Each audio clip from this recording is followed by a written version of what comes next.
So, obviously, Carrigan, I mean, we don't even have to make this video just about him being a short-term king, right? He's just a king of in-game leaders. Like he might be the greatest in-game leader ever in CSGO, maybe in all of Counter-Strike. He's certainly a contender for that role. He has famous strengths. I mean, I've obviously put a lot of effort over the last, 10 years, I mean, probably more like 8 years at this point in time, into the narratives around his career. He is amazing at bringing the best out of his stars. Most of his stars played their best ever level under him. Original device. Yes, later he got to a higher level, but that was the highest he'd ever been. There's a level up from when he was with Fetish. You go and you look at Nico. He was already amazing. He became his absolute peak, except maybe his peak now and later. Obviously, he's had all sorts of time. Robs, you can go look back. Woxic. There's all loads of players. Cajun B have played their best under Carrigan. He's also amazing with the veto. I've often called him the king of pick ban because not actually least when he is with a brand new lineup, but also in general, when you think you've got his map pool nailed and he's only really playing these 5, he'll always choose the right times, especially in the story of a tournament, to try that 6th map, to try an unusual pick or change out his ban and dare you to pick it, to see what mind games can then be played and parlayed later in the tournament in a big semi-final, in a big quarter-final. I am Sydney in 2017 is a classic for that, right? The old cobblestone game of chicken with Glaive, which ended up working out by doing the sort of rope-a-dope in the group stage. Also, he's obviously iconically famous for being good with international lineups. Remember, no one else has ever won a major with an international lineup until Apex most recently. And let's be real, the difference between Apex and Carrigan is Ziwu, I mean, there's no more CSGO, but might go down one day as the greatest Counter-Strike player ever. There's no one in Carrigan's lineup is going to go down like that. Even Rops, if he reaches his absolute peak, is not going to be the greatest Counter-Strike player ever. So I think it's also shown as well that it's not like he's only done it with people like Device and Nico, is it? But the key thing for me is this.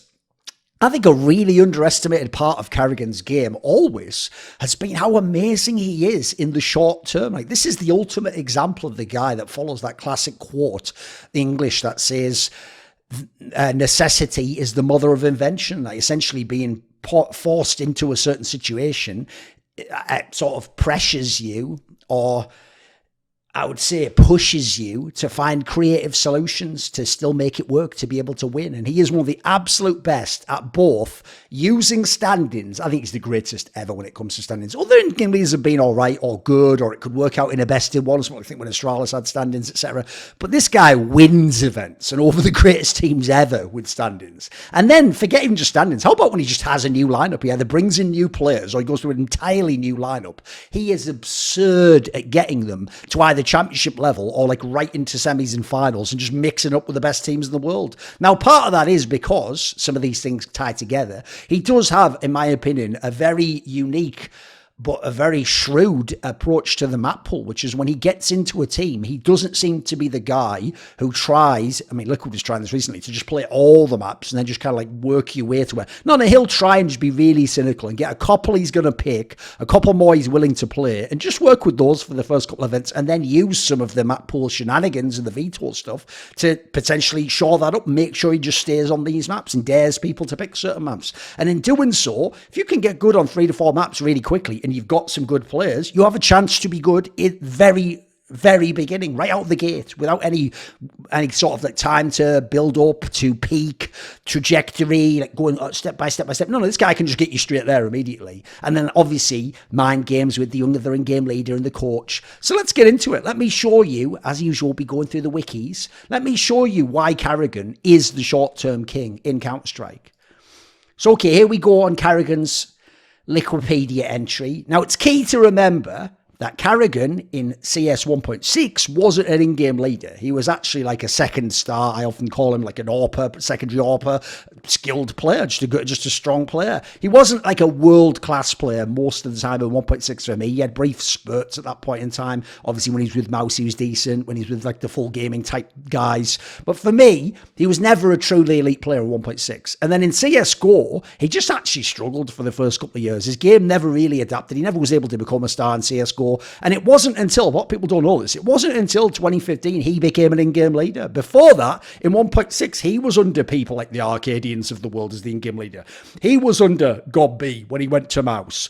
Later on, I can't remember who was the in-game leader after that. Then after that, he was with people like Exist initially in Fnatic. Then he even had the period where he was with like the Danish Fnatic lineup, and then he obviously played with people like himself, with Glaive, etc., as his in-game leader. He's played with all sorts of people. So the funny thing is, forget even just joining a new team. This is him just becoming an in-game leader, and right out the gate, you're going to see what he does. Because remember, he only becomes an in-game leader for 2015. Like, technically, they play the first qualifier for X Games Aspen at the end of 2014. But basically, he joins Dignitas. Before that, he's just playing in an OK mouse line. It was not particularly good. He joins Dignitas, which after the first event, X Games Aspen becomes TSM. And this was the lineup that Fetish had before him. So this is the team where, I mean, if you remember, he gets back in Cajun B. So this is the lineup where he has his trio of stars, a familiar thing for Carrigan. He has Device, Dupree, and Cajun B, all really strong players. Nobody yet like a truly like top 5 player in the world yet, but some strong players, some skilled players. And he obviously has Zipnix already, who's begun to craft himself into that support player. People will know 3 of these players, Zipnix, Device, and Dupree, go on to become the Astralis core that becomes the greatest lineup ever and has the most unbelievable career resumes you could ever imagine. So he comes into this lineup, but remember, under Fetish the previous year, like down here, they're doing stuff like going to SWC and not even making it out. This is when he was in Mouse, rather. They're doing stuff like just being a top 4 team or a top 6 team, and they're not getting to the finals ever, and they're definitely not winning events, because if you don't make the final, you can't win an event, right? So he comes into that team, and yeah, look, I will say, in the same way as Glaive inherited like a full squad already, he did also inherit a full squad here, to be fair. It's just that he immediately took them to a higher level, because if people don't know, the first LAN is this one, MLG X Games Aspen, which was at the Winter X Games.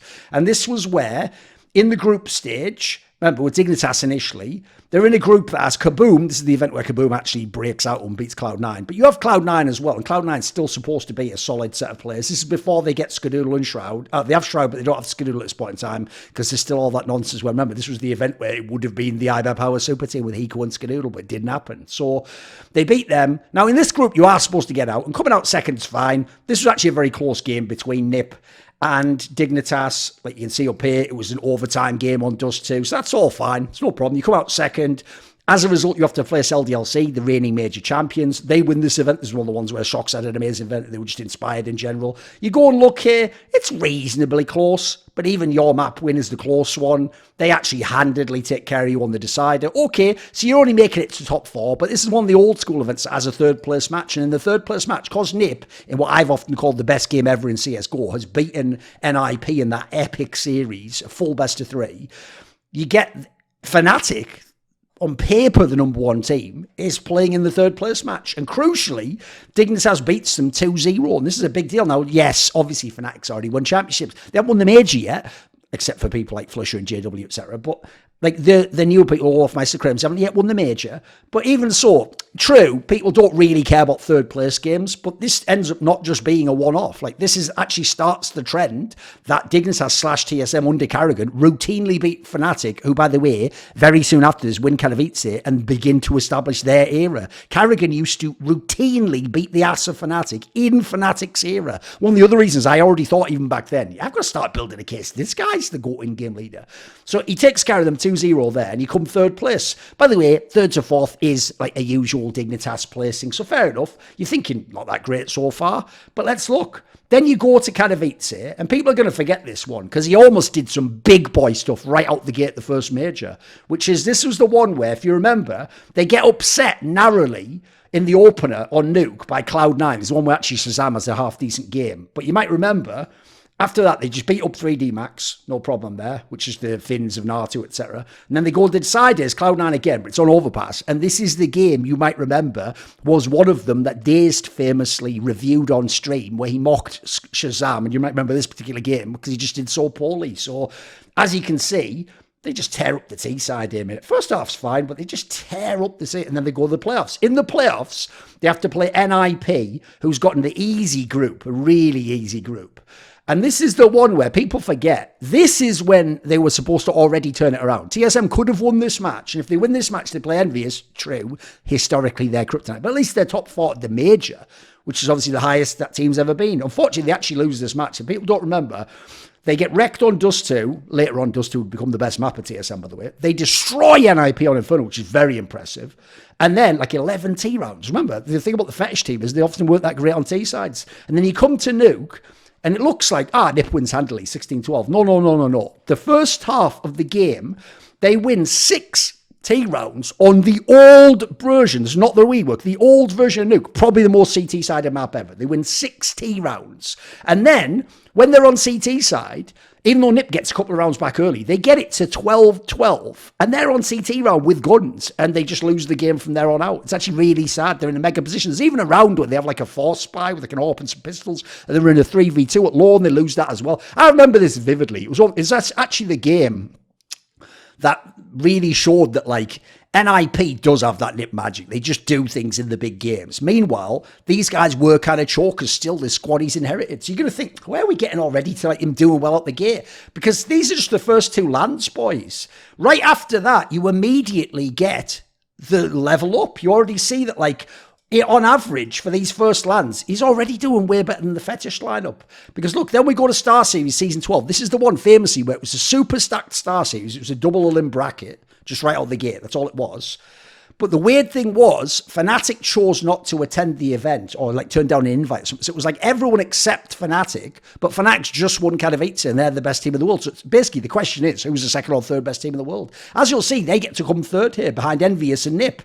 So the 4th best team at this point in time. That's already really good. Those other 3 teams are the ones mixing up for the titles. Nip don't win the titles, but they keep making the finals. LDLC, Envious has just won X Games Aspen and the Major. Fnatic was number 1 and had won those tournaments earlier at the end of 2014. So actually to be 4th, you're already holding serve. And then when you go look who you've played, you're already in the mix. Like, look, you go pay. So, remember, this is TSM at this point. So, you lose to Na'Vi in the opener, but this is an inspired series. And also, this is Na'Vi at home in the Cyber Arena. And look how close it is. Like, this one really could have just been 2-0 TSM. Then you go to the low bracket. They beat Virtus Pro. Virtus Pro is still a world-class team. It's extremely close, but you're beating Virtus Pro. Virtus Pro used to be one of the teams that broke the hearts of this TSM core. Then you go next. You play Titan with Prime Kenny S. This is Kenny S still cracked out of his mind. And the old that Norpnerf hasn't happened. This is March 28th. And you got Existence in his calling prime. Now, look, Titan could have won 2-0, as you could as well, but you win in the end. And the third map, you smash them on Dust 2, which becomes one of your better maps later. Then you play NIP. It's close on the second map, but they beat you. At this point, NIP has the psychological edge still, and they're still a really good team. And then obviously Envious goes on to just destroy the final and win that. So already you're seeing, like, right out the gate, we're already at a solid level. It gets them to the first ever international final, but admittedly, it's because look who the rest of the teams are. It's Dignitas, who hasn't yet got really amazingly good. They're still just solid, but it's going to be like still quite a while before they get really good. Look, this is where like MSL's just took over. So a solid team, but they're not there yet. Flipside Tactics, like you can already see, basically get into the final. Like you could have made this in the past with other players. The point is old Copenhagen games, Nape and Titan, very good. These teams used to all attend, didn't they? Fnatic. These teams aren't at this one. So I don't really count that one in that sense. To me, it's more relevant in the sense that, again, you're giving amazing games to... Let me just move this over for people. You're giving amazing games to VP again. Look how close this series is in the upper bracket final. Then you go to the final itself. Yeah, they win 2-0, but look, first map's close, the second one's respectable at least. I mean, this is all just legit stuff, boys. Like, what's not to like about this? So to me, you're already out the gate good, but then you get the first stand-in. So you've already seen he's established his level immediately, beginning as an in-game leader. Then you go to this event. Now this will be where it confuses people because they rebranded Pro League. So this was called ESL Pro League Winter 2020. But if you remember, not that long after this, they had the first, when they merged ESEA and ESL, they had the first Pro League, the one where, if you remember, Cloud9 made the final and lost that close one to Fnatic. The one where Luminosity made it to like the semis or whatever and played... I forget, you forget all the matches. Oh, it wasn't the quarters they made it to. And there's one where you had VP and Envious and all those squads. You remember their lineup. It was a pretty good one. This is before that. This is the last ever real ESL Pro League. I know now it's the ESL Pro League again because even though they bought ESEA, they got rid of that branding and now they're doing the Face It thing because of the Saudi thing. But this is why it's a nightmare to be the esports historian. But at least you got me here to guide you. So this was actually the one where there was no Fnatic at this one is the key thing. But you do have Envious, one of the best teams in the world. You don't have an IP. Who else do you have here? You have Na'Vi, who's actually getting back to being sort of good again. This is the lineup where you've got Flamey in the team, and he's starting to just percolate as the year goes on. You've got Guardian, who's one of the best players in the world. Seized is pretty solid at this point in time. Edward is not a joke. This is still when he was really good at majors. And Zeus is one of the best in-game leaders. It's actually a solid Na'Vi lineup. It's just not like the best in the world. But it's like a dark horse team. You have the TSM team.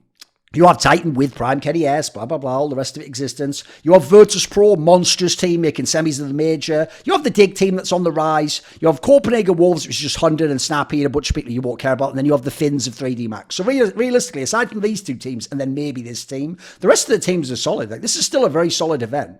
If you can get a solid placing here, it'd be good anyway. But wait, this is the first stand-in for Carrigan. Because at this event, right, what's the one player in TSM you couldn't go without, right? If you had to pick one player, you're going to be in a terrible situation to replace. It's obviously Device, isn't it?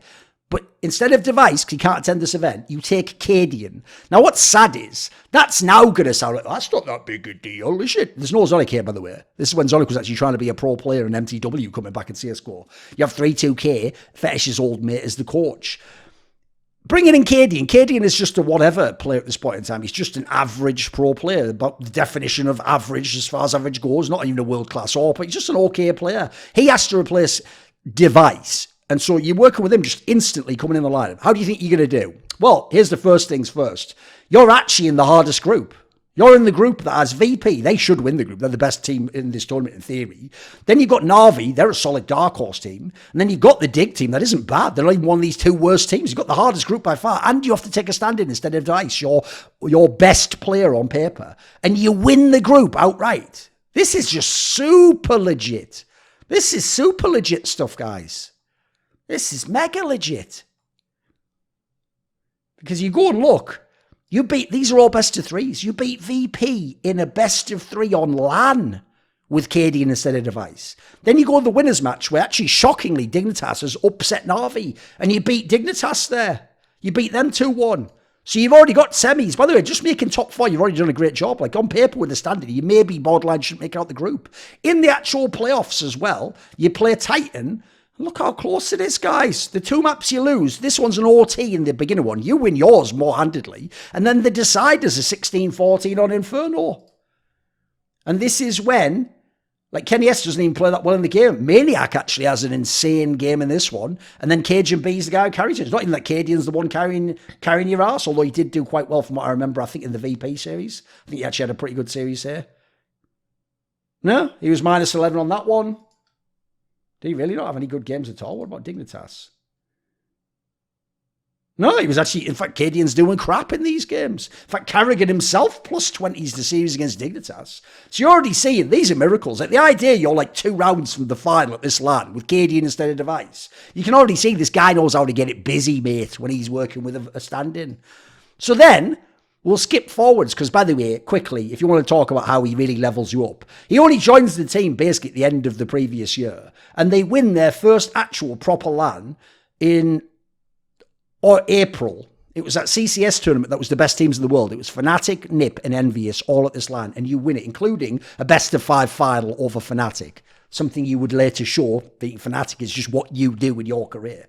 So already, great start as an IGL, great start for the team, got them to a high level, and then you have a stand-in. You even got busy with a stand-in. So you go back, right? The rest of the year, obviously you don't need any stand-ins, everything's going awesome, you're just playing all these great tournaments, you're winning LANs. As the year they won 5 LANs in total. You go the next year when they're Astralis, but it's the same team initially, and then what happens is, if you remember, after they had the 2 times they fucked up the group stage, so it was these ones here.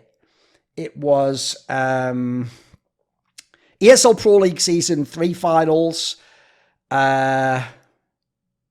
and DreamHack Malwar. You managed to blow both of them and not make playoffs, whereas this team always used to make playoffs. They had some insane streak of making playoffs. When you blow those two, they decide to swap out Cajun B for Kierby, who's carrying the Dig lineup at the time, has done really well at DreamHack Masters, Malmore, made top 8, etc. Was just carrying a bunch of games. You bring him in, and you actually have a really hard time, a bunch of bad results, and this actually is the period where Carrigan starts to have his last time in Astralis. But you have this tournament here, the major, ESL 1 Cologne 2016. And at this tournament, You have to remember, because of how the major cycle works, because Kirby had played, I think, at the minor or in the qualifier for Dignitas, he wasn't eligible to play at this major. So what they did was, Astralis took Glaive, who at the time was playing with Team X/Heroic, who's become one of the best teams in Denmark, but he's a fragger and a secondary IGL. He is not the in-game leader. You bring him in instead of Kirby, a star rifler. So already that's like, yeah, okay, I mean, we're going to have to see how this works. And if you remember, it's not even as simple as that. Because what happens is, at some point during this LAN, in the group stage, Dupree has some sort of problem. I have to go to hospital for some reason. And then Zonic ends up having to play in the lineup itself. So you can already see part of the problem here, right? Because I think Dupree had his appendix was bursted or something crazy. Whereas Glaive was just initially replacing Kirby because he was ineligible or roster restricted, right? So if you go down and look, this is a major, guys. In fact, I think this might be the best major ever. So you go look at your group, right? Your group is the one that has Gambit Gaming. This is 2016, not the 2017 lineup that wins the mid. This time, yeah, you should beat Gambit Gaming. The idea they win the group is crazy, by the way. Team Dignitas, they're actually, look, you've taken Kirby from them. So this is where the Config Negus one's starting to get going, but it hasn't got there yet. It's still on the way up. You have CLG, who at the last major made top 8 and was doing some great stuff, but admittedly, yeah, they fall off a bit. This isn't an impossible group. This is doable. It's not like the group of death in Group D here. I'd even say Group C is harder. This is like a doable one, and you get out in second partly because of some of those shenanigans. The problem is, you beat Dignitas in the opener. Okay, that's all great. Then you play Gambit in the winners match. And in the winners match, you still got Dupree at this point in time. But then they have an inspired game from Mo, Dorsia, Adren. Everyone just frags out basically on Gambit. These are BO1s as well, because the majors used to have BO1s, except for the decider match, which is very silly in my opinion. But then Dupree, I think for this match, in fact, already Dupree's gone out at this point in time. Let's have a look. Yes, Dupree's had to go out for the decider, but you're playing Dig, who, by the way, is still a top 10 team in the world. And luckily, even though Zonic plays terribly in Mine 23, he understands his job and the assignment and just drops guns all day long. And Zipnix and Carrigan go absolutely bonkers. Aim Device has a great series. Look at these guys going absolutely... Zipnix, 83 kills in a best of 3. This is real Zipnix, by the way. Forget the guy who's just chilling on Astralis talent now. And then after that, you've made the playoffs. By the way, making the playoffs, that's enough. Remember, it gets you the legend spot. You're guaranteed to be at the next major. Normally, that's it. And you've got your coach standing in. It was just terrible, not even vaguely close to good at the game. And then who do you play in the playoffs when you make the playoffs? Oh, just Virtus Pro, just one of the best playoff teams ever in the history of majors, and who just are a lock to make semis, and indeed make the semi and play the eventual winners, SK the closest out of anyone. They really could have won this series. So now let's go look at the results. On paper, with Zonic standing in, and you've got Glaive there instead of Kim, there's no way Carrigan should be doing anything in this tournament, right? Making top 8 already, fairly impressive. True, not the hardest group ever. This is bonkers. Look at these results. There's a world where they fuck around Astralis and make the semis of this major with the standing scenario and people leaving during the event with illness to go to hospital. I mean, this is just impossible stuff. Now, admittedly, a lot of it was because of Device. This is already where Device is snapping. Look at these series stats. But the problem is, you go look at Zonic, right? They almost won this series with Zonic going minus 28 with 53 ADR and 25 kills over 2 maps. But it's still OT twice. And it's right there. It's right there and doable. Now, admittedly, everyone's playing CT at this point in time. It's just big CT meta, but that's still incredible stuff. This is with standings. And that's obviously everyone who knows the modern day standings knows that isn't where it ends. So then what happens is, not that long afterwards, look, you lose the Power LAN, which is actually the tournament where Glaive's Heroic wins the LAN and beats out Dignitas and Astralis, obviously. You then go forwards. You have the Star Series where you only make top 8. It's not quite good enough. You have the ESL New York where you finish 7th and get beaten by Optic. It's embarrassing. Then you have this tournament that basically is the reason why Carrigan gets kicked, is that they're in the European finals. They're playing Godsent. Device is carrying, and then they just absolutely shit the bed at the very end of this series and lose 14-16. I think Flusher or something just bullshits them. A Device sort of chokes the end of the game. And they just come 9th to 12th and don't even make it to WSG. So they just kick him at this point in time. He gets booted, replaced by Glaive. And then very, very short term after this, look, he's playing the group stage on the 13th of October here. And literally a few weeks later, he finishes a LAN of ESL, the final of Pro League. But this is where Wikipedia will trick you, because remember, the date on the left is the date of the last match you played in the tournament. So actually, the order is very different. What happens is, Carrigan gets removed / benched from Astralis. He then goes and joins FaZe Clan, something like a few days later, or a week after being kicked or something mental. He goes and joins FaZe Clan, and the first event is actually E-League in Atlanta in America, and he just flies over there with barely any practice. And this is FaZe Clan, not the one with Nico. This is the lineup, if you remember, that's like Kiyashima and Jacob and Rain and Fox. Like, these are the players, I think it's Aloe already, actually, not Fox. These are the players he's working with. Like, this is the team that famously used to always like have a BO1 upset in a group stage of a tournament, but never make it to the playoffs. It hadn't been in any playoffs with this like the entire year. He comes in the door, Free League Season 2, and he's in a group, by the way, where on paper, you're actually not supposed to get out of this group. Because if you remember, Immortals already is on the rise. This isn't the next year when they make the major final, but they've already done like they've made it to like the final of like DreamHack Summer where they play against NIP. And then you've also got Cloud9. This is when Cloud9's getting good again. Remember, like around this time, they've gone to the like Star Series already. The Astralis failed and kept top. They've come like second of that event or whatever it was, or top 4. I think it was second. They're already doing big time stuff. They've had some big placings. Then you have, and obviously, by the way, they later go on to win Pro League themselves, not that long later. Then you have Mouse Spots, which is the one where they've just done, in the previous season of E-League, top 4 with Kassad coaching them. They've been a solid team. Nico's one of the best players in the world. Yes, the lineup's dodgy as fuck. But on paper, this is a really dangerous group to come into with a new lineup of players that don't make playoffs, and you're only just working with them, and it's an international lineup. Like on paper, you're not supposed to do anything there. But what do you know? You come out second out the group and make the playoffs. Because what happens is in the opener, Cloud9 beats you on train, 16-7, okay. Then you go, it's all best of 3s now. You just straight up beat Immortals, the guys with Phelps and Bolts and all those players. Yeah, you just beat them in a close series, but it's their win that's the super close OT one. You smash them on Mirage. This is very impressive stuff. Then you play Cloud9, one of the best teams in the world at this point in time. Stu2K's in his original individual peak. And yeah, it's really close. Like they could have won 2-0, you could have won 2-0. You win 2-1, and the third map's a pretty solid one. Look at all these maps you're playing by there. Mirage, Train, Overpass. Over here, Mirage, Train, Overpass. Over here, you're playing Train. Like, Mirage, Train, Overpass. It's not like these are all the maps that everyone's playing in Astralis all the time. Like, you've, again, established a map pool right out the gate that just works. But because the playoffs of the tournament were later, we'll go in chronological order. Because what actually happens after this, you need to remember, is then you actually then have this tournament. You have the Pro League finals.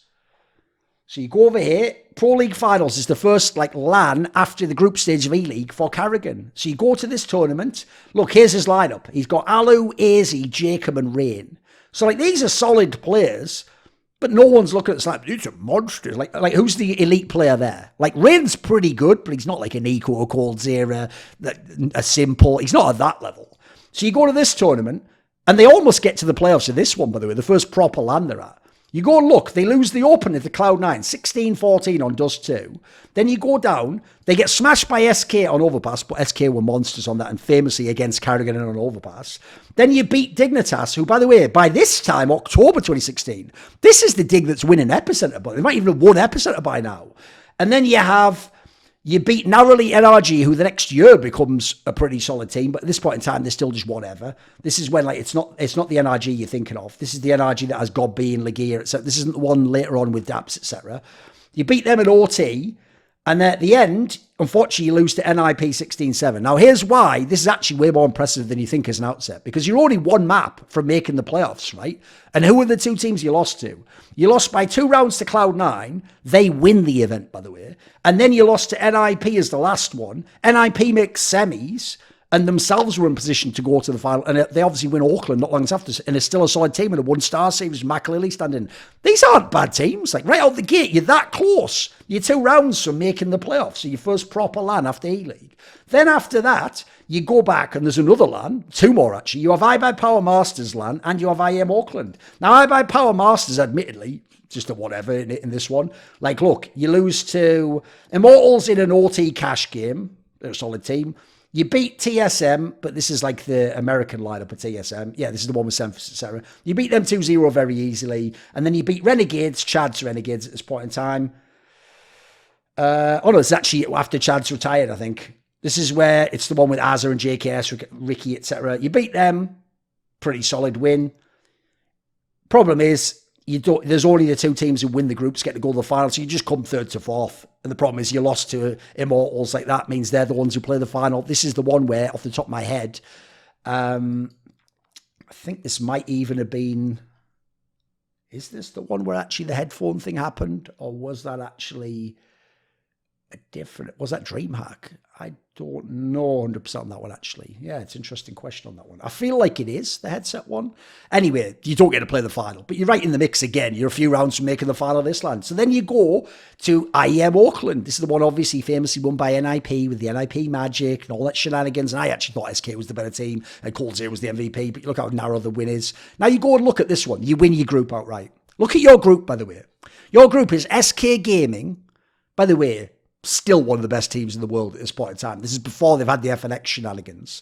You have NIP, one of the best teams in the world. They've won events. You have Cloud9, a strong team, a dark horse team, a contender potentially. You have Heroic, who admittedly, Glave's now gone for this event to Astralis, so they're not the same team as they once were, but they're not a terrible team. And then you have Mouse, which is still Nico, etc. I think maybe even Oscar at this point in time. They just didn't use him at this point, from what I remember. And you just win the group outright 5-0. Don't lose a game.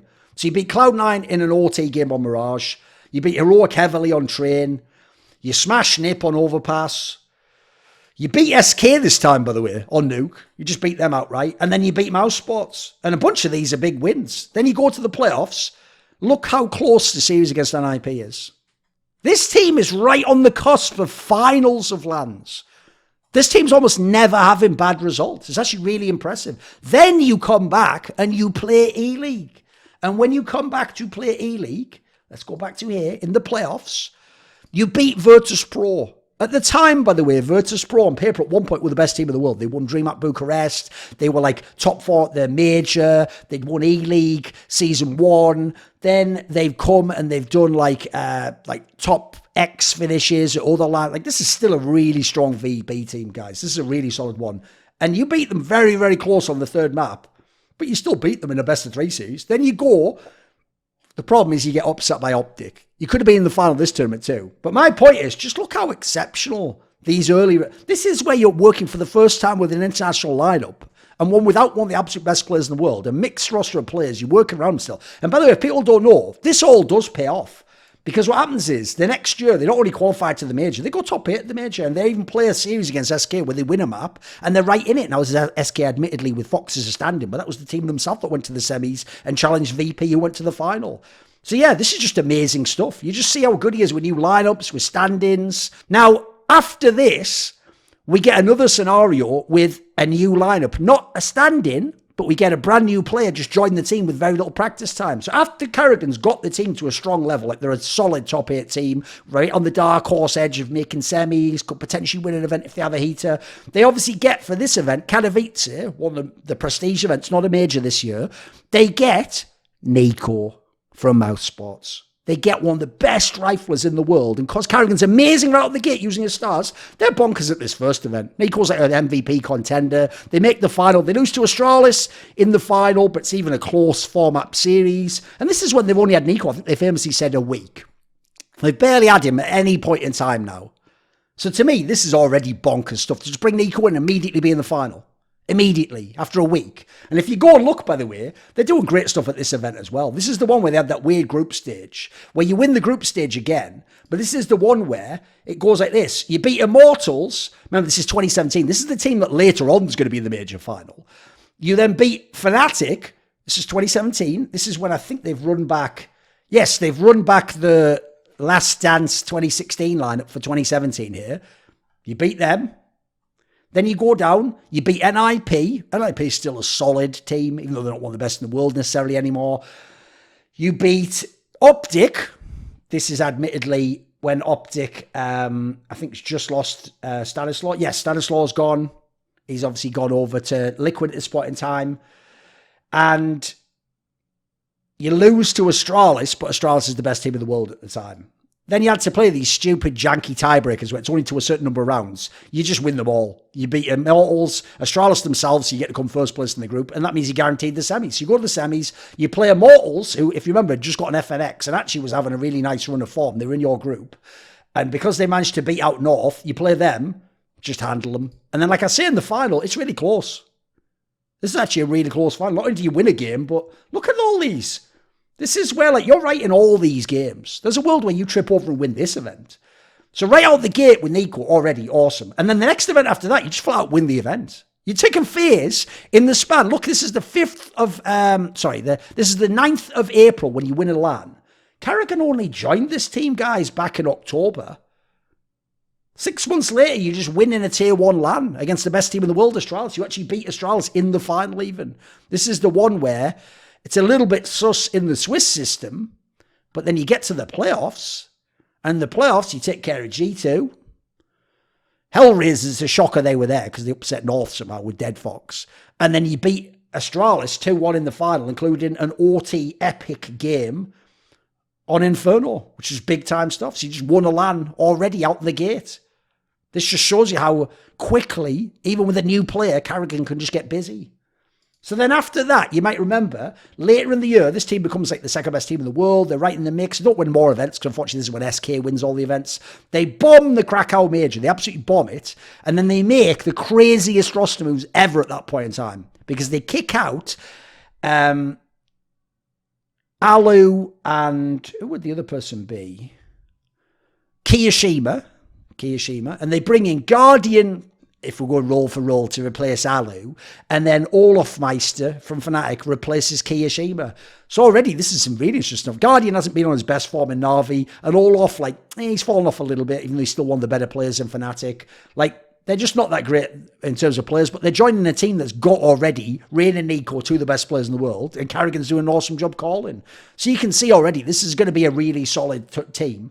Now, they bombed the first tournament out of the gate. If you remember, this is the one where in BO1, they lose to Nip, and then they lose to Gambit, who's just lost to, who's won the major in that BO3, but Gambit actually has an inspired run at this tournament, if people remember.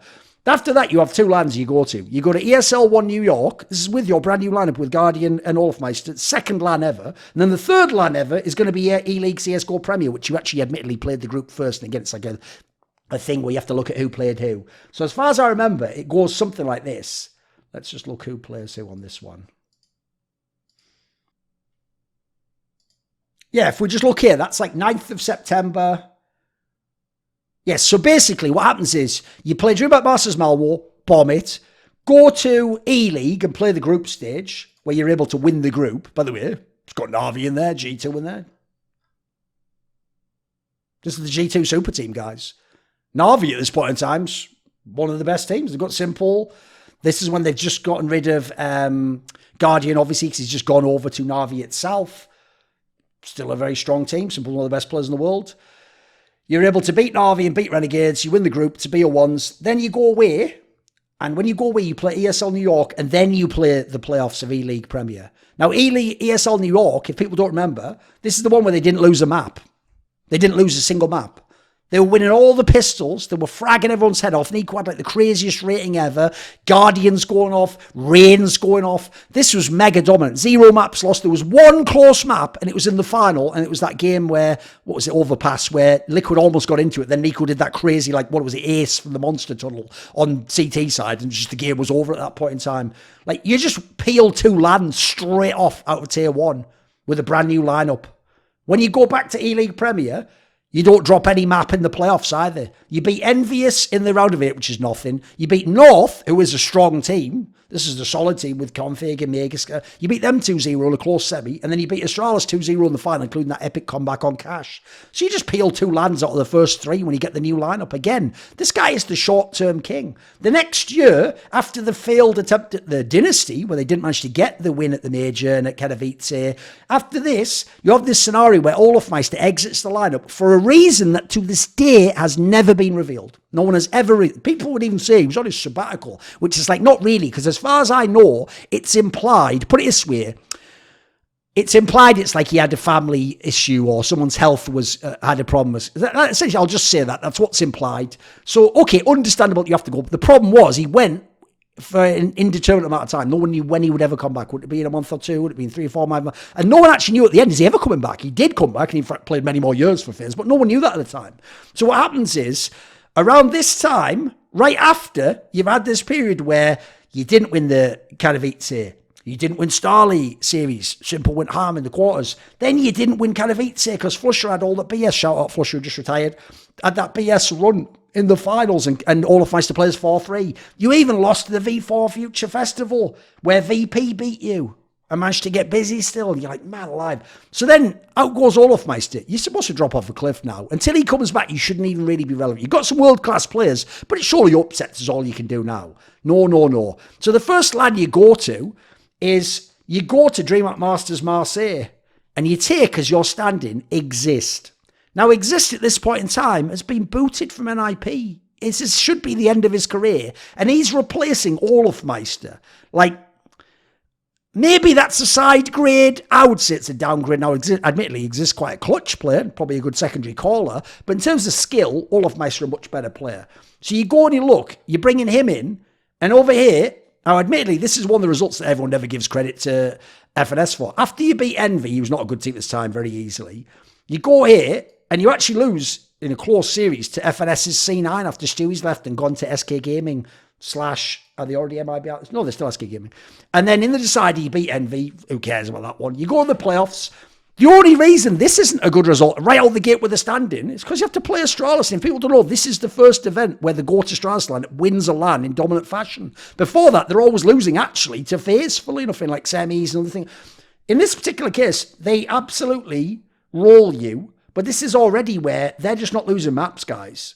And they're so dominant, everyone already knows this is going to be a special lineup.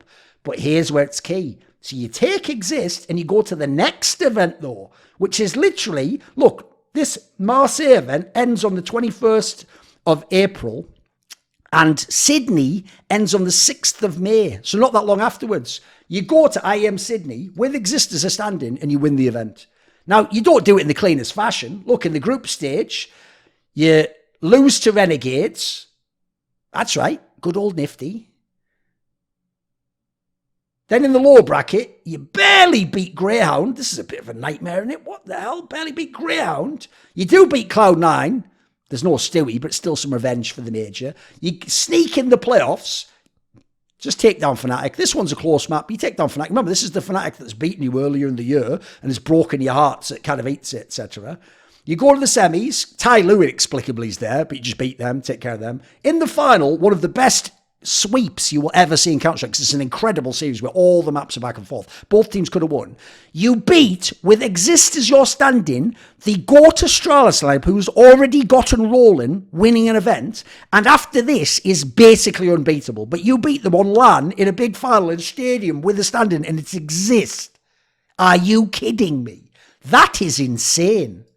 And by the way, not like it's no big deal. That's not all you do, because you have stand-ins for months at this point in time. So then you go look at some of these other results. So after this, you take Exist for another event as a stand-in to ESL Pro League Season 7 finals.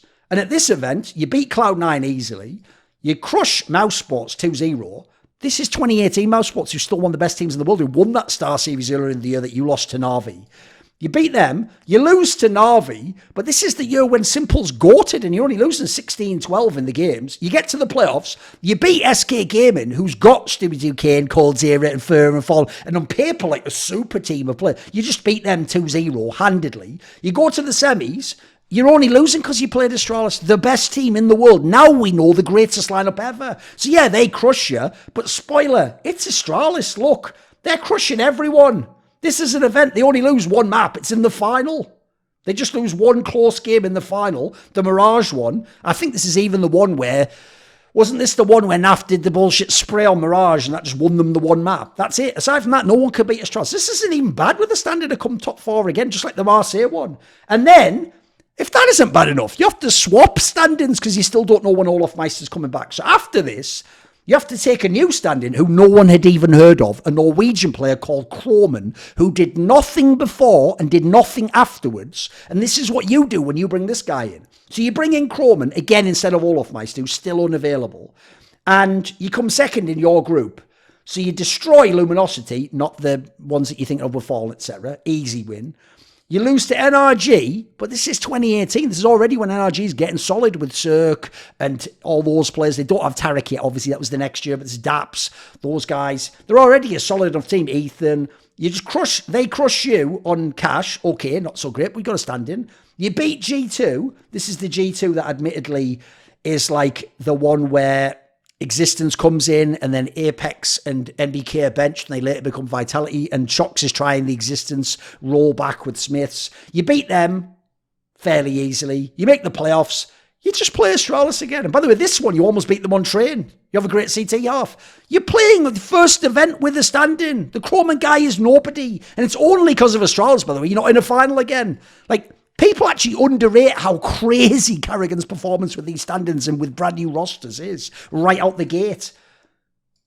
Then you go to ESL Belo Horizonte. You might know this. They win this LAN. Now, admittedly, there is no Na'Vi. There is no Astralis. Some of the best teams in the world choose not to attend this event. Okay, I'm with you on that one. But first of all, Team Liquid's still there, who on paper is supposed to be better and has been in the finals of ECS and of EPL. You got Mouse Sports, who admittedly don't take Oscar. They have to take nothing, so that hampers them a little bit. SK's in their home country with Fur, Fallen, Cold Zero, Stewie 2K. They should be mixing up right there. Big's an all right team. They're a solid enough team. The rest, Ghost's just like a good upset squad. This is obviously FNX's NTC team. Space Soldiers is just good for the odd upset, right? You win the LAN outright with Chroman. So what happens is you win the group, 2-0 Ghost easily, 2-0 Space Soldiers fairly easy. I haven't lost the map yet. You go to the semis where you play Liquid, in theory the best team in the tournament. You actually handily take care of them. Look at this. You just blow them out on Nuke. You just wreck them from T-side of Mirage, by the way, and they narrowly beat you on Dust 2. This is a squad, the one with Taco in, that has like 3 stars that are bangers in NAF, Twists and Elige. And then you have Taco, one of the greatest support players ever. And actually, Nitro's already doing a really good job as an IGL, and Zeus, their coach. And they're on home soil in terms of Zeus and Taco. This is bonkers. And then you go to the final, and yeah, true, Mouse had the nothing stand-in. It's really close. And Nico does have to frag like a god at this tournament. But you win the LAN. You win the best of 5. You have won 2 events this year against 2 of the best teams in the world, Liquid and Astralis, with stand-ins, and the stand-ins are existing Chroman. The stand-ins aren't like, I've got Thimpo. Hey, look, I've got Oscar stand-in. No, you're just going with like nobodies. You have no. This guy is unbelievable what he is able to do with a stand-in. It is really, really crazy. And there's one more tournament with this stand-in, by the way. Look, there's more than that, but one more that I want to mention, which is right after this, a few weeks later, they go to ESL 1 Cologne, prestige event, one of the biggest events of the year, right? And people forget this one with Chroman again. They make another legit run. They win their group. So they beat Dreamscape, who cares? They beat MIBR, just giving Fallen that work again, and Cold Zero, and Fallen, and Stewie, etc. This is, I think, maybe even when, I think they might have gotten Tarek for the event after this. And then you beat Fnatic, the team that had been beating you early in the year when you had the real lineup. You beat them actually. Look, you destroy them on the 2 maps you beat them on. You absolutely crush them flat. You make it the playoffs, and this is the killer, isn't it? Because this is the one where this Train game is the bomber right now, because there's a real world. Train was a nightmare map for FaZe at times back then. Obviously, it lost them the Katowice. They could have won this 2-0 and beat in the final. And if they were, then they were in position to like, they were on the Grand Slam hunt, remember? This is where you're going to get like a big notch. And obviously, Astralis loses the other semi. Like, this is a winnable event. Still, semis of Cologne with a stand-in and then making it to 3 maps. Remember, Big's having like the greatest run of their whole lives. It's bonkers the results this guy's able to get. Yeah, after that, it doesn't go well. Look, their version of not going well is still like make the playoffs of the major when Carrigan gets IGL taken off him. But then he becomes IGL again. They blow New York. Now, let's skip forwards, though, because obviously it doesn't stop there. If we skip all the way forwards... Oh, by the way, I'll just very briefly address this. When he gets kicked out, he goes with the Envy lineup. Let me just show you this Envy lineup a second. When he has to play temporarily with Envy and try and take them through the Americas Minor after he gets booted out of FaZe properly. Let me just look at this lineup. Right, Drone, most of you don't even know who that is. Reltok is Cutler, who hasn't been good for years at this point in time. Nifty, I don't think was ever that good, and it's just a streaky AWPer. JDM was a solid AWPer, but he's already had his liquid time, and he's actually off the boil at this point in time. And then who even is this coach? Carrigan actually, for real, has them in position. He gets them out of the group stage here. Like, not that bad a game there. Beats INTZ. And then they go and they have like another one, third. But it's actually a miracle they're even doing anything here. I don't think that lineup's good in any context. It should be last place at that event. So then after that, he gets the mouse lineup. Now, what's funny is the mouse lineup, if anything, is the exception that proves the rule. It's the only time he didn't get that great a start. It took him a while to figure it out. Even then, not a good start for him. Still like a place higher at Pro League finals than Astralis, the reigning two-time major champions at that point in time.